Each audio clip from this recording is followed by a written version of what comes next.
नमस्कार दोस्तों, आज हम लोग मैथिली शरण गुप्त द्वारा विरचित गीत को पढ़ेंगे जिसमें लक्ष्मण की पत्नी उर्मिला की वियोग दशा का चित्रण किया गया है।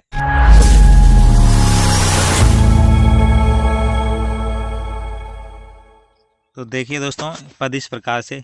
निरख सखी ये खंजन आए फेरे उन मेरे रंजन ने नयन इधर मन भाए, फैला उनके तन का आतप मन से सर सरसाए, घूमे वे इस ओर वहाँ ये हंस यहाँ उड़ छाए, करके ध्यान आज इस जन का निश्चय वे मुस्काए, फूल उठे हैं कमल अधर से यह बंदूक सुहाए, स्वागत स्वागत शरद भाग्य से मैंने दर्शन पाए, नभ से मोती वारे लोए अश्रु अर्घ भर लाए। आइए दोस्तों, अब इसमें कुछ कठिन शब्द हैं उसे देखते हैं, फिर इसकी व्याख्या देखते हैं। तो देखिए, निरख, निरख का मतलब होता है देखना, और सखी का मतलब सहेली होता है, खंजन एक पक्षी होता है। मेरे उस रंजन ने, तो रंजन का मतलब होता है मन को आनंदित करने वाले या मन को प्रसन्नचित रखने वाले, मन को अच्छे रखने वाले।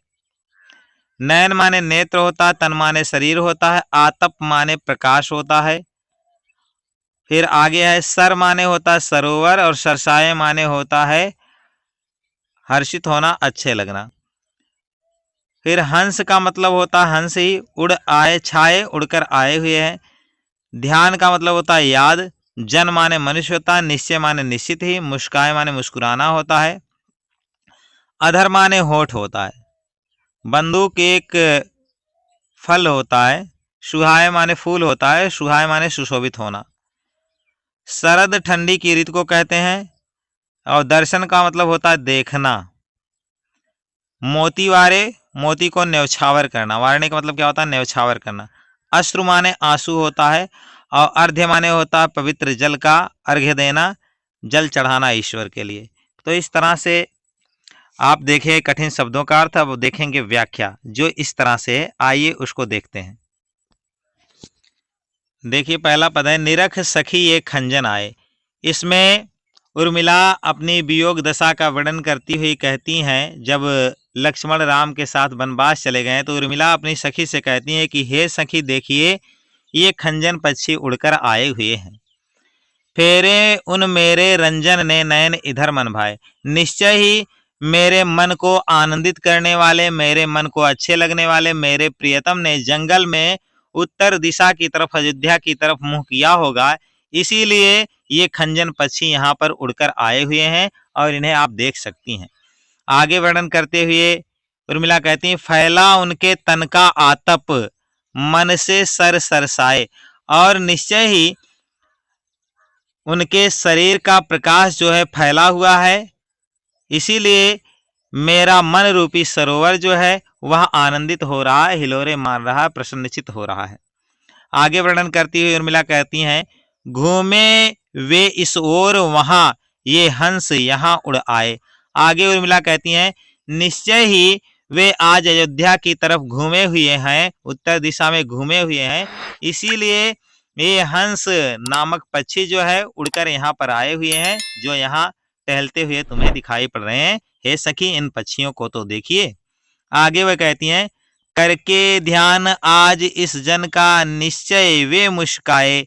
उर्मिला आगे कहती हैं कि आज मेरे प्रियतम निश्चय ही मुझे याद किया है, अपने ध्यान में मुझे लाया है, और वो मुस्कुराए हैं, इसीलिए तो क्या हुआ है, फूल उठे हैं कमल, इसीलिए मेरे प्रियतम वहां जंगल में मुस्कुराए हैं, इसीलिए यहाँ सरोवर में कमल खिल चुके हैं। आगे है, फूल उठे हैं कमल अधर से यह बंदूक सुहाए, और लाल होठों की तरह से अब बंदूक नामक फूल जो है विकसित हो गया है, खिल चुका है। निश्चय ही उन्होंने आज उत्तर दिशा में मुंह किया है, मुझे याद किया है और मुस्कुराए हैं, इसीलिए कमल भी खिले हुए हैं और बंदूक नामक लाल लाल फूल भी होठों की तरह से खिले हैं और सुंदर लग रहे हैं। आगे वर्णन करती हुई उर्मिला कहती हैं, स्वागत स्वागत शरद भाग्य से मैंने दर्शन पाए। उर्मिला आगे कहती हैं कि हे शरद ऋतु अर्थात हे ठंडी की ऋतु, तुम्हारा स्वागत है, तुम्हारा स्वागत है। तुम्हारे माध्यम से और अच्छा भाग्य होने के कारण तुम्हारे द्वारा ही मैंने अपने प्रियतम का दर्शन कर लिया है। और फिर आगे वर्णन करते हुए उर्मिला कहती हैं, नभ से मोती वारे लो ए अश्रु अर्घ भर लाए।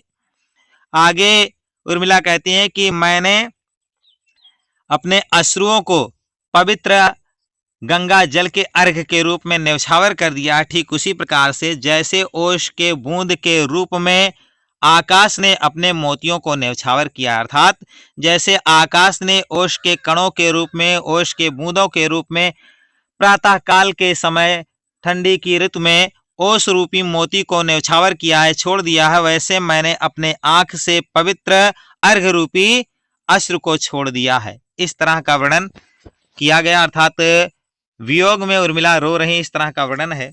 आइए दोस्तों, अब इसमें हम काव्यगत सौंदर्य देखते हैं। तो भाषा देखेंगे तो यहाँ खड़ी बोली है, छंद गेयात्मक छंद है और यहाँ आपको अनुप्रास रूपक तथा उपमा अलंकार देखने को मिलेगा। वियोग श्रृंगार रस है, माधुर्य और प्रसाद गुण है। आज के लिए इतना ही दोस्तों, मिलते हैं अगली वीडियो में। आप लोग तब तक इस वीडियो को देखिए, इसे लाइक करिए, शेयर करिए और ऐसे ही वीडियो को पाने के लिए हमारे चैनल को सब्सक्राइब कर लीजिए। धन्यवाद दोस्तों।